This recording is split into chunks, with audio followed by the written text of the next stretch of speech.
What happens to Minecraft mobs that are poorly translated? I took a bunch of mob descriptions and ran them through a translator 50 times. Then took each translated description and turned it into a brand new mob. Were some of them lost in translation? Well, here's how it went. The first mob I took a look at was the Villager. Can you guess what it was renamed to? The original description of the Villager read something like this.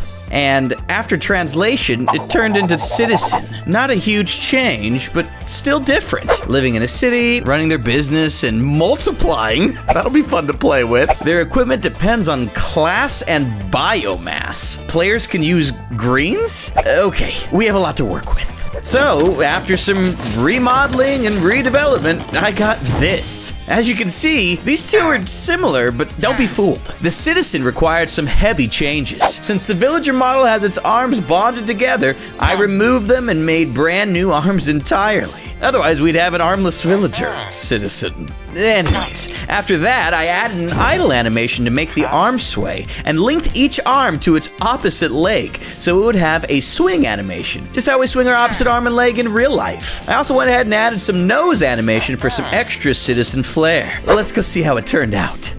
Alright, what do we have here? A Citizen waiter. Hi there, my friend. Oh, okay. So trades still work similarly. We've got carrots and potatoes, but he gives gold for it. And look, there's another type of villager over here. Hello there. You are the Citizen businessman. So right off the bat, did they just spawn in another? Oh my gosh, and look at the size of this guy. Okay, so they have different job types compared to normal villagers, and it looks like the bigger ones give better trades. An iron sword?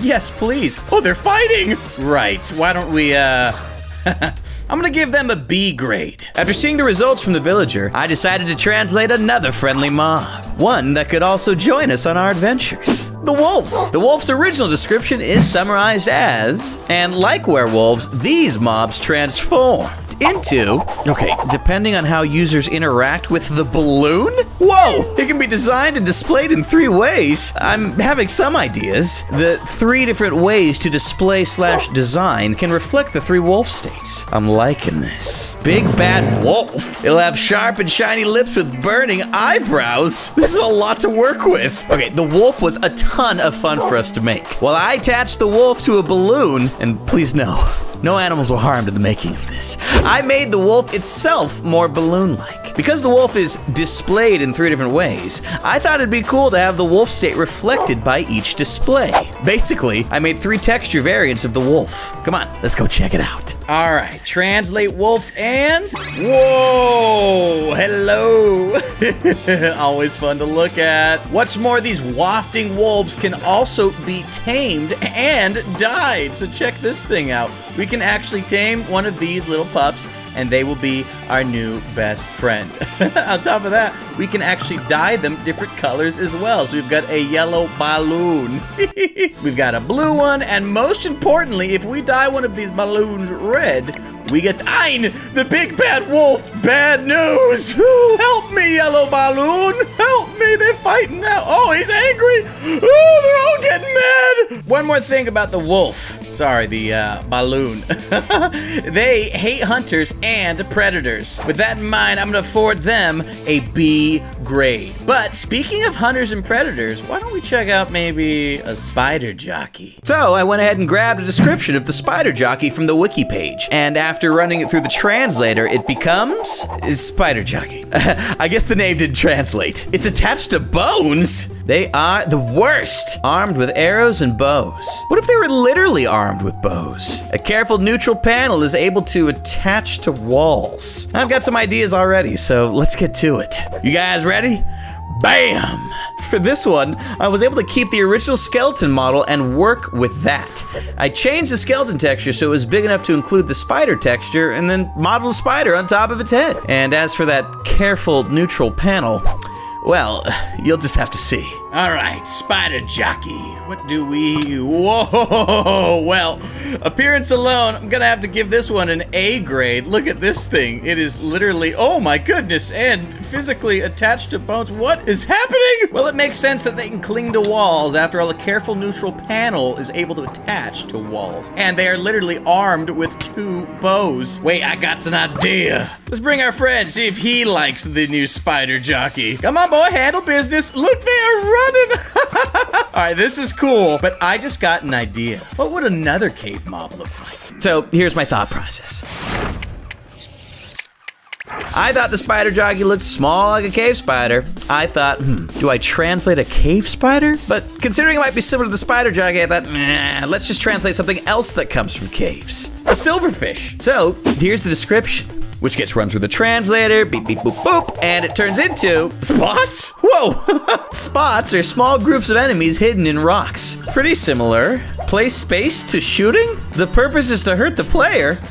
Not sure what this means, but let's try something. And so, here are the spots. The spots were very different from the silverfish, and as such, the only thing kept from the original model was the center. Every other part of the silverfish was removed, and instead, I made some new additions and modeled it into a sphere. You know, like a spot. But what did I do with the play space to shooting, huh? All right, translate. We do have us some spots right here. Oh my goodness, and they are coming for me. They are shooting lasers at the player, and what's more, a fun little detail is they will actually begin shooting lasers at each other for fun. You know, and as we saw, spots can be summoned and they can multiply, so be careful around them. Well, we've messed with some cave mobs for a bit. I'm gonna give them an A grade, but how about we go a little deeper? Let's head to the Nether. The Nether is a boiling cesspool of hot lava and even hotter mobs, and I think no mob indicates this more than the Blaze. The description of it is, yep, that seems to cover everything. Blaze rods, fireball attacks, all that jazz. Now, let's translate it to, what? A swimsuit? That's like the complete opposite of what we had. And it even has the dirty cloth description, which is a funny translation too. It's a source of cork. Okay. I would shoot him even if he wasn't attacked. I don't know what that means, but it's also a funny read. Well, we've got a lot we can do with this. And here we have the swimsuit. As you can see, it is very different from its counterpart, but you can still see a good bit of the resemblance. For this one, I needed a source of cork. So instead of blaze rods, I thought, why not grape juice bottles, since those have cork in them? I went ahead and removed the blaze head model so that way we could replace it with a swimsuit. I got some golden armor texture and copied that over to the blaze texture and used it to texture the swimsuit. Actually, let's just show that off in game. Blaze is translated. Now, as you can see here, they're dirtied and yellow. You know, because a swimsuit is a dirty cloth and all. But they do have grape juice and cork bottles floating all around them as well. And it's the only source of cork in game. Oh, balloon! They do shoot in rounds of 3. And, oh, balloon! Oh, I'll avenge you. They have goggles on as well, you know, to fit with the swimsuit theme. Okay, now, if you can disappear, please. Haha, perfect. I'm gonna give them a C grade. But hey, let's go check out our next nether mob. And so, you may be wondering right now, which nether mob will I choose next? Well, the Strider is a good option, but I'm going with the Enderman because I like it. So we got this description. Looking pretty good. And we translate it to the Endermans. Cool name. Dark, long, neutral beings made of 3 blocks that can draw and hear? Notice they said long and not tall. We could do something with that. We have a lot to do with the eyes, too. Players are encouraged to look him in the eye, fascinated by them. So, we should probably exaggerate these. The mouth opens with anger. We've seen that before. They sound good. Okay. And so with that, I present the Enderman, who is a kind of cute, but also kind of horrifying man-creature thing. While it's mostly just a 90-degree rotation of the original mob, this is still a difficult process. I also tilted the arms and legs so they look more natural with the new Enderman's orientation. And I had to, of course, tilt the head itself 90 degrees. As for the other features, well, let's see if we can't hear this guy out. Alright. Oh yeah, this is the Enderman. I'm gonna give him an Enderman grade for now. Yes, we took it quite literally when we have them being long instead of tall. And as you can see right here, they drop redstone drawings, so to speak, all over the floor. And oh my goodness, that is terrifying. Their eyes are very big and mesmerizing, and they do create peaceful, pleasant sounds. Yes, they sure do. And if we attack them, well, they'll rotate their heads strangely and begin swimming at me. Oh my goodness, this is adorable. You know, if he wasn't trying to eat me alive, he'd be my new best friend. All right, but that's enough of our friend here. How about we look at some more overworld mobs? Zombies. They're relatively simple, so we have a pretty short description for them that reads, and this translates to, well, this translation is pretty straightforward. A devil that's basically a person, inflicts natural disasters and cannibalizes attacks.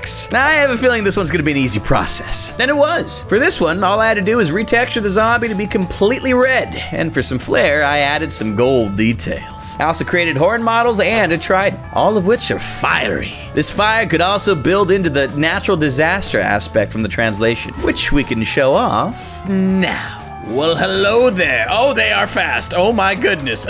So these are the devils. And as you can see, they're painted red, have gold trim, and have horns as well.